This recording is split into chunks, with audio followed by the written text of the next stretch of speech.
¿Qué son los metales y cuáles son sus aplicaciones? La mayoría de los elementos que se encuentran en la naturaleza y están clasificados en la tabla periódica son metales. A su vez, la mayor parte de los metales usados en el diseño de productos son aleaciones metálicas que se pueden definir como la unión de elementos metálicos con otros elementos metálicos o no metálicos. Esa unión se da cuando se calientan los metales en un recipiente resistente al calor y los átomos que lo conforman se separan con la alta temperatura, con el fin de que unos átomos entren en el espacio de otros y se conforme la aleación. Recordemos que los metales están compuestos por átomos a nivel microestructural. Si revisamos la historia, la edad del cobre comienza en el momento en el que se le descubre en la naturaleza sin alear, en forma de minerales combinados con el oxígeno. De ahí su color azulado o verdoso en las rocas, en el suelo o en afloramientos. Este cobre mezclado con las rocas se le conoce con el nombre de menas. En el pasado, el hombre descubrió que el cobre tenía la propiedad de deformarse fácilmente al calentarlo y golpearlo con una almadana. Esto permitió que se usara para la fabricación de objetos útiles. Sin embargo, el cobre no era muy resistente y se deseaba un metal de mayor resistencia. En este sentido, el descubrimiento del bronce fue revolucionario. El bronce es una aleación de cobre y estaño, que era más fácil de trabajar que el cobre puro y era más resistente mecánicamente. Esto posibilitó la fabricación de espadas y hachas, lo que marcó la edad del bronce. Otro material metálico de amplio uso por el hombre fue el hierro hace 2500 años y se usó ampliamente hasta la Revolución Industrial. El hierro suplantó al bronce por su gran abundancia en la corteza terrestre y porque al calentarlo se convertía en una masa esponjosa que luego al enfriarse se podía deformar. El primer hierro que se usó fue el que provenía del espacio, el de los meteoritos, evento que no olvidaron los cómics en el siglo XX al traernos al mítico hombre de acero desde el espacio mismo. Ya lo trajeron aleado. El hierro se convirtió en el metal de construcción más importante durante 2 milenios y su trabajo se hacía en la herrería al transformarlo por medio de calor e impacto. Nuevamente aparecerá una aleación que va a sustituir al hierro como sucedió con el bronce y es el acero. Este fenómeno se da en la Revolución Industrial. El acero es más fuerte y flexible que el hierro y se usaba para hacer espadas y escudos. El descubrimiento lo hizo un señor de apellido Bessemer con el fin de construir un cañón para la guerra de Crimea que fuera más resistente y reemplazara los de hierro fundido. Nuevamente, la necesidad de un arma más poderosa genera una aleación metálica que revolucionaría la industria. El acero se fabrica fundiendo el mineral rico en hierro y reduciendo su cantidad de carbono al inyectarle oxígeno en un oxiconvertidor para que de una parte de este se disuelva en el hierro. Es aquí donde se forma el acero. Y el resto se escapa en forma de gas.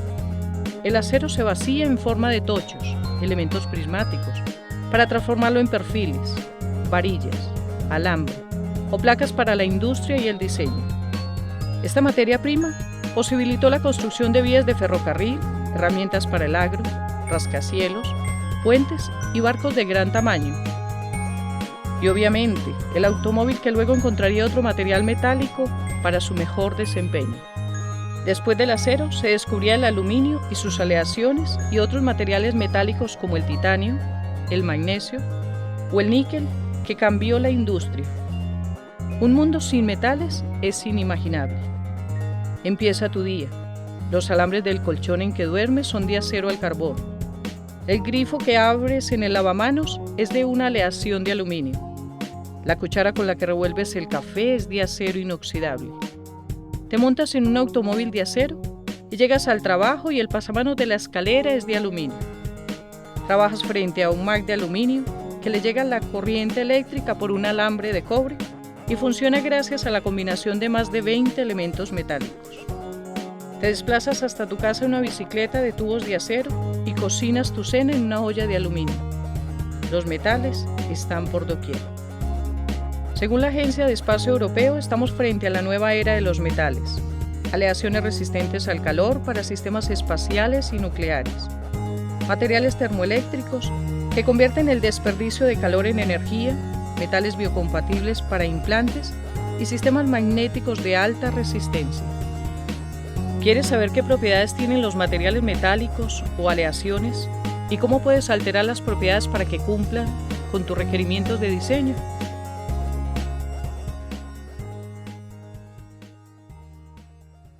¿Cuáles son las propiedades de los metales y cómo las puedo alterar?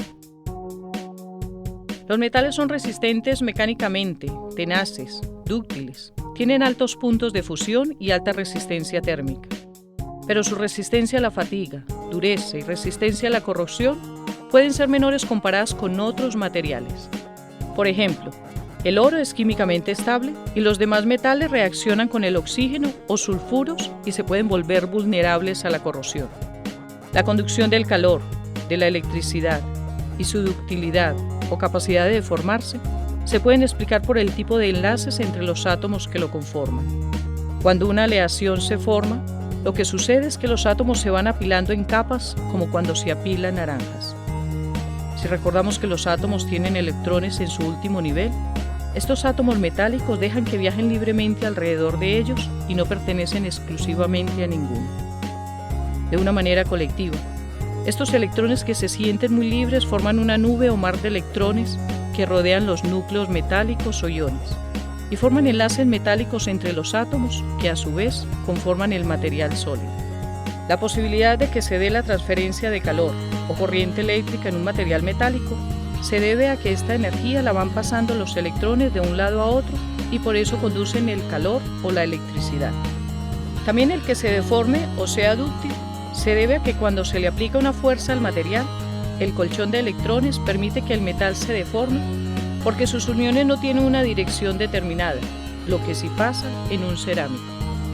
Asimismo, la estructura cristalina que forman estos átomos no siempre es perfecta, tienen defectos, lo que genera la posibilidad también de que ellos se puedan deformar. Para alterar las propiedades de los metales hay tres mecanismos: alterando en peso los componentes de la aleación, tratándolo térmicamente o procesando el metal. ¿Cómo se logra? En los siguientes videos te mostramos cómo.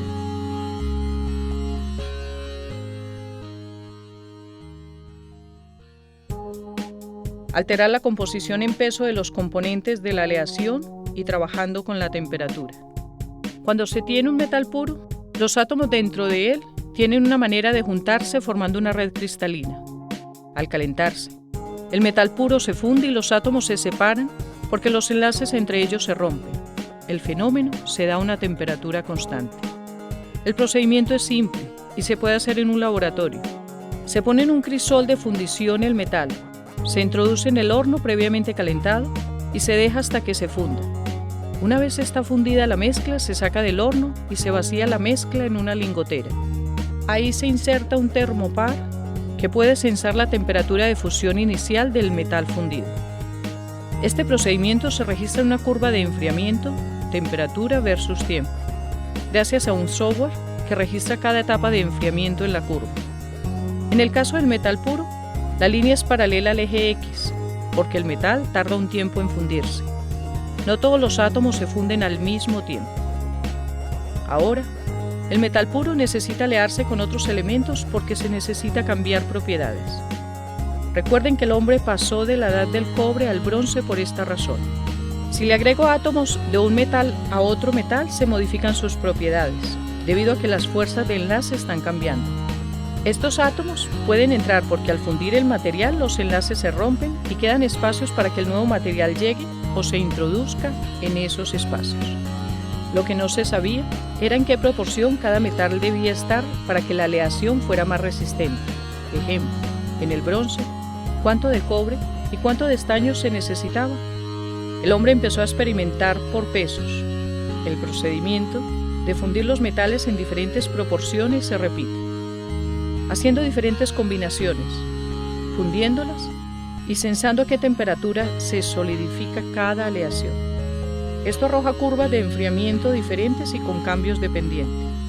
Adicional, al cambiar proporciones en peso de los dos metales, se dieron cuenta de que cada mezcla fundía a diferentes temperaturas. En la curva de enfriamiento de la aleación hay un cambio en la pendiente. Esto significa que está pasando algo allí. Se están creando o separando enlaces. Si dibujamos las curvas de tres combinaciones de diferentes porcentajes en peso de dos metales, Esto da como resultado una nueva curva donde podremos graficar cada cambio de pendientes como dos puntos verticales en la nueva gráfica de temperatura y la proporción de los dos elementos aleantes. Al unir los puntos, se tendrá como resultado lo que se llama un diagrama de fases en los metales, y fácilmente se podrá observar a una temperatura determinada y con una composición cómo se comporta esa aleación. En otras palabras, se puede revisar si al procesar una aleación, a cuánto tengo que elevar la temperatura del horno. Esto significa dinero en el procesamiento. Ahora, cuando dos metales se unen, puede suceder que el material resultante sea homogéneo o que el material tenga la misma composición en toda su estructura. Esto se da cuando los dos metales son solubles entre sí, como cuando unes vodka con jugo de naranja. Si lo congelas, verás una sola composición. En el caso de los metales se llama una sola fase. En el caso del cobre y el níquel, la solubilidad es total, que es el primer fenómeno que se puede dar al unir dos metales. Si los dos metales no son solubles entre sí, se da el segundo caso, insolubilidad total entre los metales, que consiste en que el material resultante será heterogéneo, por lo tanto, tendrá diferentes composiciones en su estructura.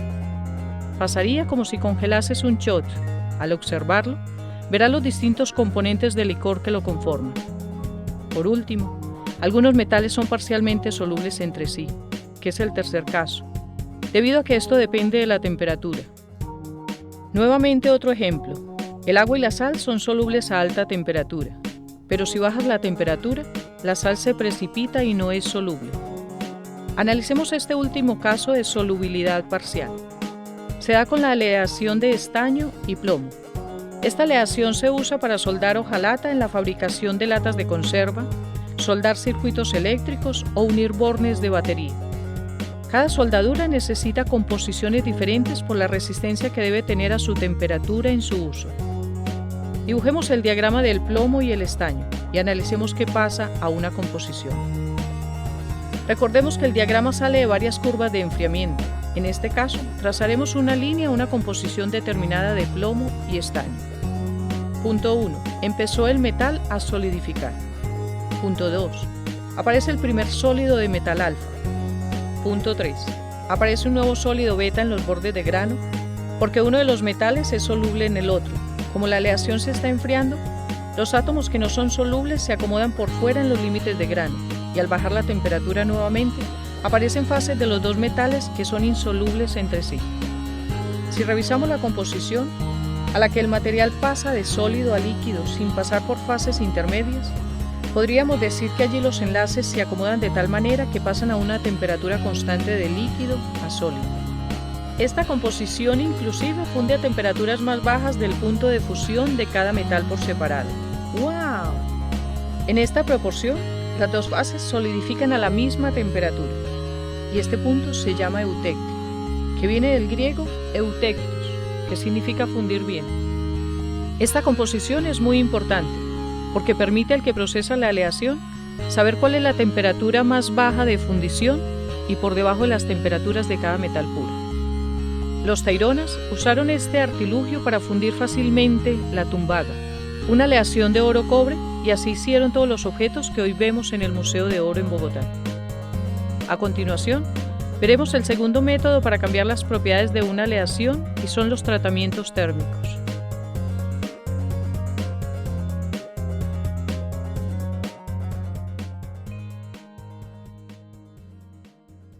Los tratamientos térmicos son recursos que tiene el ingeniero para cambiar las propiedades de una aleación y mejorarla. Vamos a ilustrar con varios ejemplos. Un diseñador necesita mejorar la resistencia de una aleación metálica. Se pueden dar dos casos: que todavía se esté procesando la materia prima y se necesite mejorar la resistencia de un perfil, barra, etc. O que necesite mejorar la resistencia de un producto ya fabricado. ¿Qué se puede hacer? El cliente le entrega el material a la persona que va a hacer el tratamiento térmico y le da sus requerimientos. Caso 1. El cliente necesita mejorar dureza del material. Se hace lo siguiente. Se calienta el material. La temperatura es en función del tamaño de la pieza y su geometría, así como el tipo de material a tratar. Se sostiene la temperatura hasta que se forme una fase dura dentro del material, llamada martensita, y se enfría rápidamente en agua. ¿Qué le sucedió a la aleación? Se endureció. Esto es lo que se llama un temple. Así se endurecían las espadas de los samuráis, y así fue como Hattori Hanzo le hizo la espada a Beatriz Kido para su venganza en la película de Kill Bill. El temple se puede hacer en aceite o salmuera. La velocidad de enfriamiento cambia, por lo tanto, también la microestructura de la aleación y en consecuencia sus propiedades. Caso 2. Si el cliente lo que quiere es que la pieza sea menos dura y tenaz, se puede calentar la pieza, sostener la temperatura y luego enfriar lentamente para homogeneizar el tamaño de grano. Esto se logra dejando la pieza dentro del horno apagado. Este tratamiento recibe el nombre de recocido. Caso 3. Si el cliente tiene un material que ha pasado por procesos de fundición, forja o laminación y quiere aliviar defectos internos en el material y aumentar su tenacidad, debe calentar el material hasta una temperatura determinada y dejar enfriar al aire libre, haciendo lo que se llama un normalizado. El normalizado se hace algunas veces para preparar los metales para el temple. Caso 4. Si el cliente necesita eliminar tensiones internas en el acero y mejorar su tenacidad, se hace un revenido, que consiste en calentar el material hasta una temperatura determinada y enfriar en agua, aire o aceite. Caso 5. Si el cliente quiere un equilibrio de propiedades, hace un temple más un revenido, lo que se conoce con el nombre de bonificado. Hemos visto cómo los metales han evolucionado y han cambiado al mundo a partir de las necesidades del hombre. De sus futuras aplicaciones y desarrollo dependerá el progreso de otros materiales en la industria y el diseño.